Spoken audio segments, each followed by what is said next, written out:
I'm here with Dennis Chiessa, who is Assistant Professor in Architecture at the College of Architecture and Planning at the University of Texas in Arlington. And he is one of the faculty in the college that works within communities of color, both African American and Latina. And so I'm talking with him today about his work. So hi, Dennis. Hi, Dan.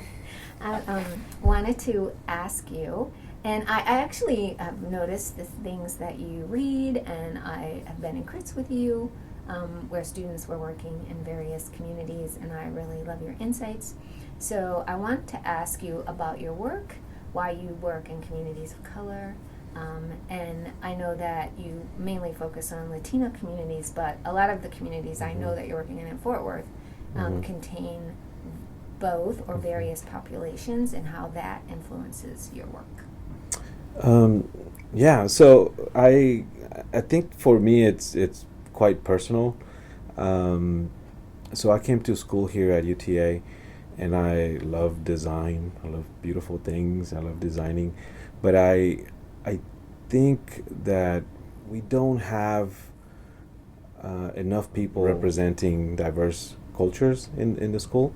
And so one of the reasons that I think my work has increasingly been more involved in my case is the north side of Fort Worth, is because it's a community that's underserved by design, and so I grew up in that neighborhood. I don't think anybody has looked at it critically. And definitely not from the architecture perspective.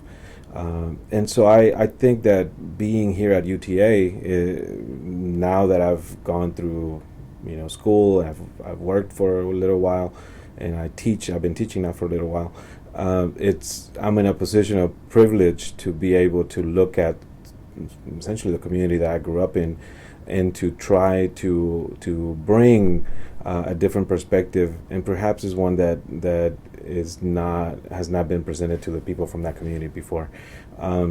So a few years ago, I was volunteering for a nonprofit. It was just starting, and I remember hearing about it, and it was for Latino males, and the argument for creating this organization was that while we have more people of color going to school, there's actually a Latino males, especially, were actually lagging behind.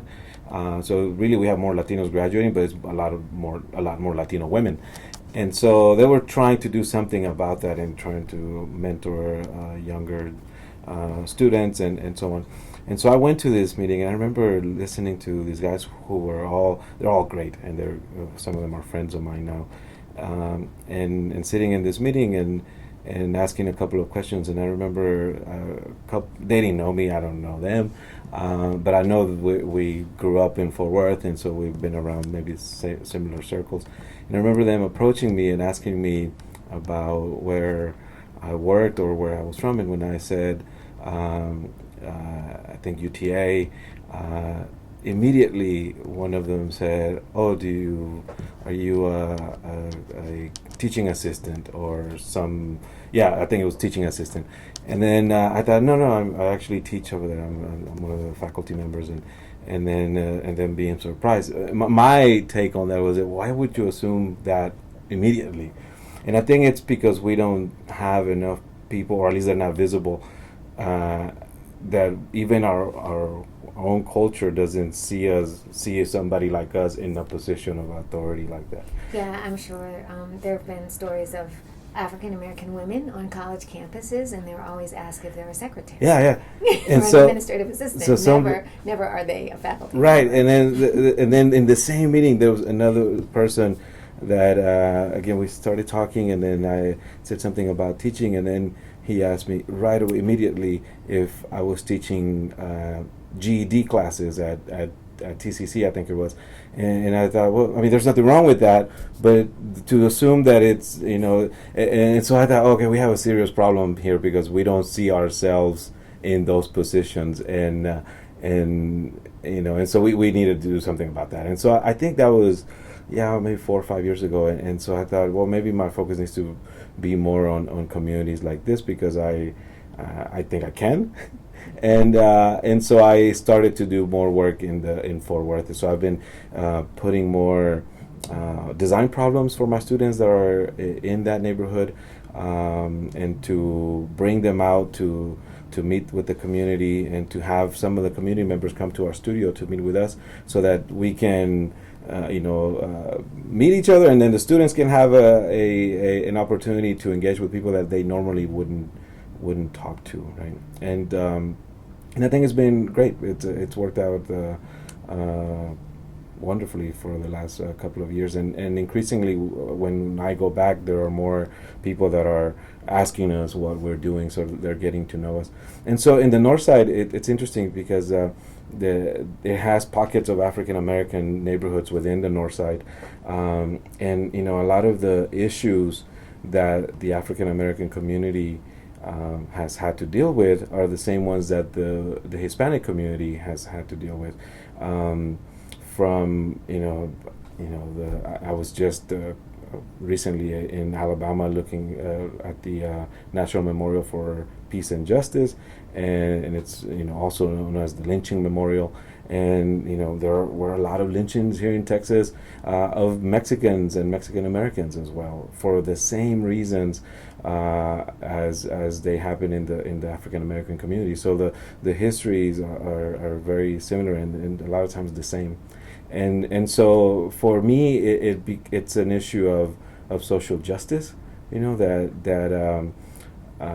We sometimes we're not given an opportunity to be in places where we are the ones that make decisions, or where the voices of the people that of communities like those are not represented. And so I think from inside we have to sort of create opportunities for us to be there. And so I think I'm trying to do that as one of the leaders of Latinos in Architecture, and also as a member of the Equity, Diversity, and Inclusion Task Force at Texas Society of Architects, and a few other things that we're doing to try to, again, create more opportunities for people of color. So that's wonderful. So I know, one of the things that impacts these communities is gentrification and really the displacement. Yeah. So in the community that you work in the north side, how do you deal with that kind of population shift and the push of these people from their places? That's something that we're trying to help with, and to at least have a voice for and be a resource for people. In the north side, it's an interesting neighborhood, because I arrived in the north side in the early 90s. So I was born in Honduras. I'm an immigrant, and as a 9-year-old, and grew up in the north side. And I think most of my friends from there were second, maybe third generation. So it's a neighborhood that has been, Mexican American largely for 2, 3, 4 generations, and so the disinvestment that it has experienced, now that there are big developments happening, is now creating a lot of noise around the anxiety amongst people that have lived there for a long time, that maybe are retired, that are on fixed income, and as the market sort of dictates how property taxes grow, then they're worried about not having an option to stay. So I think the whole city, really the metroplex is going through this, Dallas and Fort Worth. But Fort Worth in the last couple of years has grown much more at a faster pace. And so if the market is what's determining these things, then it isn't fair for people that, again, have been the ones that have invested or have lived in there in those neighborhoods for a long time.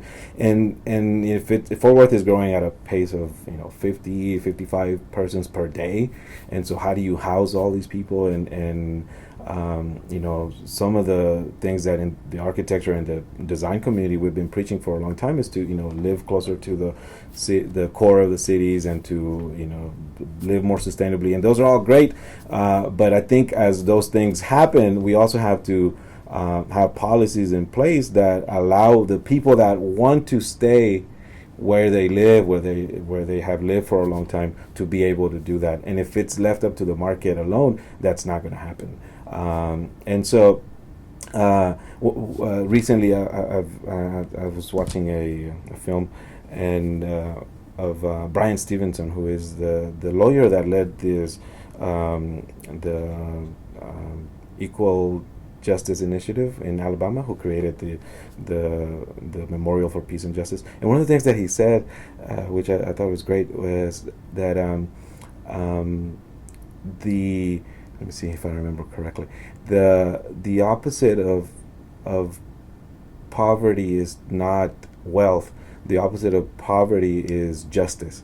And I think that's very powerful, because it is about us having equal sort of opportunities as other people, and we haven't had that for a long time. And so if the investment hasn't happened in these communities for a long time, and all of a sudden a lot of it gets pumped into a community like that, then it is going to have an effect on the people that live there, or how quickly they are displaced. Now, there's some people that want to benefit from their property and sell it. That's great, if they're able to do that. The issue is, the people that aren't able to, the most vulnerable, which tend to be the ones that get the short end of the stick. So directly related to that is the issue of housing. I know you've been doing some interesting work with housing.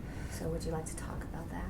Yeah. So I mostly been working in doing little houses, and I gave a presentation at the TXA conference last fall, and I talked about some of these little houses, and I say little, they're really not that some of them are really small, and as I was putting the presentation together and I was showing the name, I was thinking about my clients or my friends, or they become my friends once I do something for them. Small houses, anywhere from 900 square feet to 2,000 square feet, and then I was looking at the last names, and it's like Luna, Vasquez, Ochoa, and all these Hispanic names, and and they're people that normally wouldn't walk into a design practice to ask for design services to do really anything, and I think, and so I thought, well, this is it sort of happened organically, because they're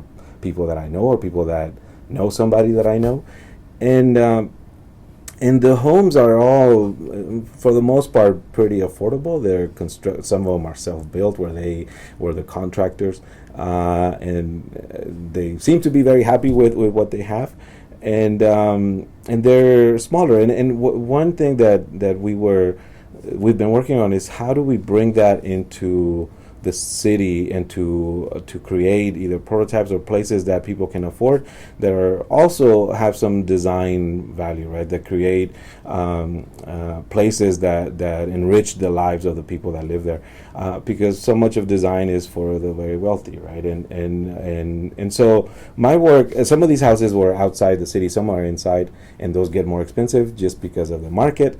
But the ones that were outside in rural areas, they were very cheap. I mean, they're cheap in terms of cost, like $85 a square foot, and this is a couple of years ago, and then the idea is, how do we bring that in? So recently we were approached by a gallery in Dallas at SMU, that they're trying to do an exhibition on affordable housing in Dallas, and so we're in beginning talks about doing a either a prototype or some kind of house in South Dallas, which is an African American community, and to me it's a great opportunity, because these are the ideas that we know the construction industry, we know how efficient even though some people think inefficient. Actually, the stick frame construction and all these things, low skill labor are the people that are doing it, and I think it's quite efficient.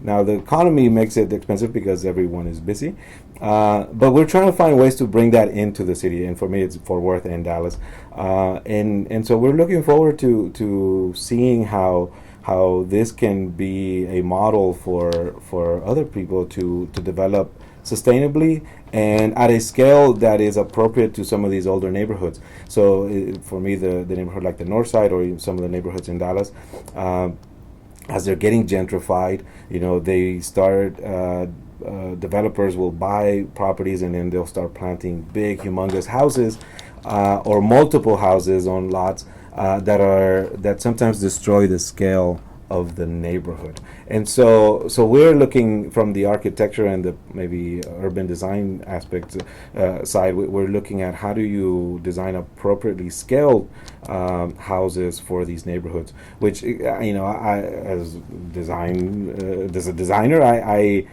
love beautiful things, and I also think I should practice using culture of my time. So I love modern architecture, contemporary architecture, contemporary materials, and I think you can do that in neighborhoods like this that are appropriate. And I think it's mostly related to the scale, and also listening to the people that live in that community, so that you can design something that they're not gonna feel that just landed in their neighborhood, right? And so we're engaging that community, which is similar again to the North Side, which has pockets of both Latino and African American neighborhoods. So are you looking at affordability? Yes, but that's one of the questions we're trying to define what that means, because some affordable housing a lot of times has a negative connotation in different circles, and so are we talking about a price point? Are we talking about what the average income of a community that lives there, what they can afford? And so we're doing a lot of research to figure that out. But I think it has to do, from my side, like how can we design something that is not super expensive to build, and that people can afford. So it's about the cost of construction, which and I think it has to do with single family homes. I know there are other people that are doing multifamily and a lot of other higher densities, but some of the neighborhoods really change in character once you start adding so much density.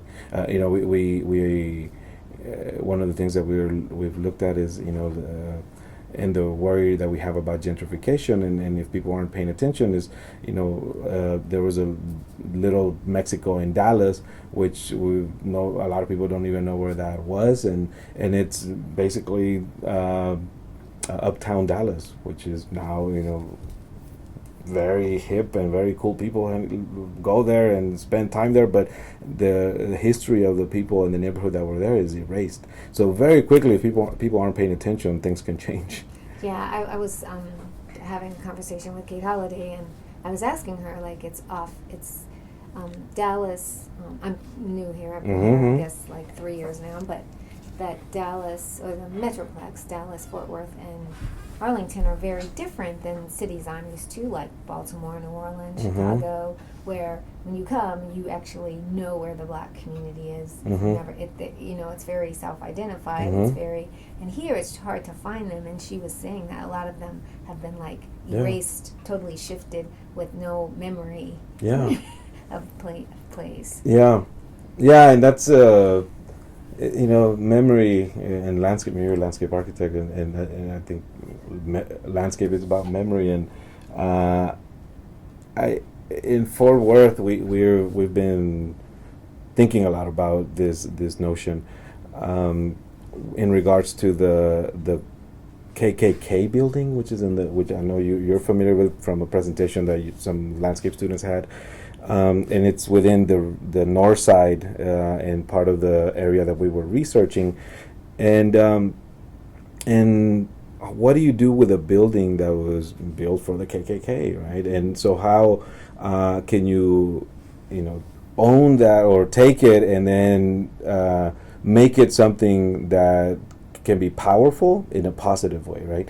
And I think what probably will happen is that a developer is going to buy it and it's going to erase it and it's going to become some apartment building, and then people will not just forget, but it's a way of avoiding having to face the realities and the things that we are capable of doing as human beings, and if we're not willing to face that, then it makes it very difficult to learn from those. And I think that, again, going back to Alabama, that's one of the powerful things about the Legacy Museum over there, which is a warehouse where they where slaves were held before they were sold, just outside of the 1 block away in the main plaza of Montgomery. And when you go there, you feel the weight of what happened in that place, and it's tied to memory. And so if we as a culture, we're not willing to face the our history, then I don't know. I find it's going to be hard for us to learn. Yeah. And change. Yeah. Grow. Yeah. So one last thing, I was just thinking about the houses in the African American neighborhood in South Dallas. I think that's a great project and a great opportunity. It actually reminds me a little bit of the challenges post Katrina, when developments like the quote unquote Brad Pitt Make It Right houses and some of the challenges of trying to rebuild or and one of the things I think that might have been kind of overlooked there, and I don't know if you're thinking about it, is technology transfer. And what I mean by that is, so often we as designers and people who work in communities, we engage with community, we go in, with our skills, and we, leave our knowledge or whatever, and then we leave, but we don't really transfer any of the knowledge. I mean, often we get their knowledge, but we don't transfer, and I guess part of it is because, as someone was saying to me when I was talking about this to them, they were saying, well, people, you want to eat, it's your job. And I said, yes, it is our job. So, that is kind of a difficult thing, how much, for instance, training people to maybe build those houses, or, if there's different kind of, green knowledge or technology, often giving that transfer of that. I know that often we, as designers, or people that work with communities, we feel like, okay, then we won't be needed. But do you ever, I think that's a hard thing, but it's, have you thought about that? I not much, but I have seen in the North Side, for example, how, and also in my own family, when first generation young college graduates go back to where, their neighborhoods, to their families, they, I was impressed very much by one of the artists that, and one of the grassroots organizers in the North Side. He's been able to create this community group that are doing different art projects and doing things on the street. We were there for National Night Out a couple of months ago, and as we were planning for the meetings, I remember going and then and being there with basically this guy and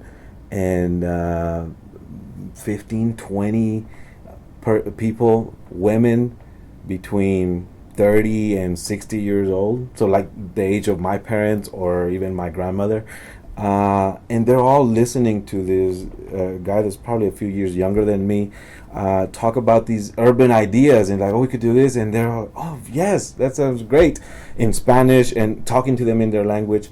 When I go there, I'm a native Spanish speaker, so they're able to talk to me. Some of them, I remember there was an aunt of my best friend there, and then she recognized me, and so we talked for a few minutes, and she was so happy to see me, and And she said, you used to live on this street, right? And I said, yeah. It is. And so when we have people like us going back and talking to those communities, it's a lot easier for them to learn from us because they're willing to listen and they talk to us.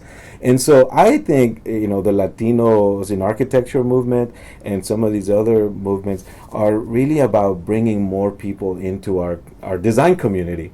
Because once we do that and then we go back out, we're going to be able to engage with those people. So again, the people that I've designed small houses for, again, they have all Spanish last names because some of them are not from here. They're not even college graduates. Some of them they just got here a few years ago, and they're people that would not be reached. They wouldn't go to a design practice and they would never get design services from somebody else, but they do because they know me. Or they know somebody like me. And so I think that is where we can make improvements, because if we have more people like us in firms or in different, they're going to be able to talk to those communities directly. Not because there's somebody, because they know someone or they're just experts. No, it's because it's somebody from our neighborhood. It's somebody that they know what we're like. They know the culture. They can talk to us directly. That we know the jokes. We know the language. And so we need to just grow the pool of people that are coming from diverse backgrounds, so that then we can have something that's more representative of the cities, and then we have people that are making decisions at the table that know the clients and to know the community. So I think the way to go about that, it's long term, but it's really about getting more of us into school, making sure that our students, which I think are our student population in this in CAPPA and in the School of Architecture for sure is increasingly more diverse. As I've walked around the building and I see the sophomores and the freshmen drawing in the hallway and doing their sketches, I'm seeing all these people that are not the typical architecture student that from years ago. And I said, well, great, we need to figure out how to retain them, how to make sure that they graduate, that they go to grad school, and that then they go back to their communities and then provide design services for those people. I totally agree, and I think that's that's really important in the African American community too. Yeah, and that's such a big thing. I think that yes, people that are different from the community, diverse people can work in communities unlike their own. But I think that it is really important for people to see people that are like them. It's about trust. Yes, yeah, and it is important for us, and with. Especially in landscape architecture, I mean, the amount of African American landscape architects is really low. They're growing, but there has to be concerted efforts, to do that. It's really important. Yeah. Well, thank you, Dennis. Is there anything else you want to tell us? No, thank you. Thank you for giving me the opportunity to talk. Yeah. Great. Thank you.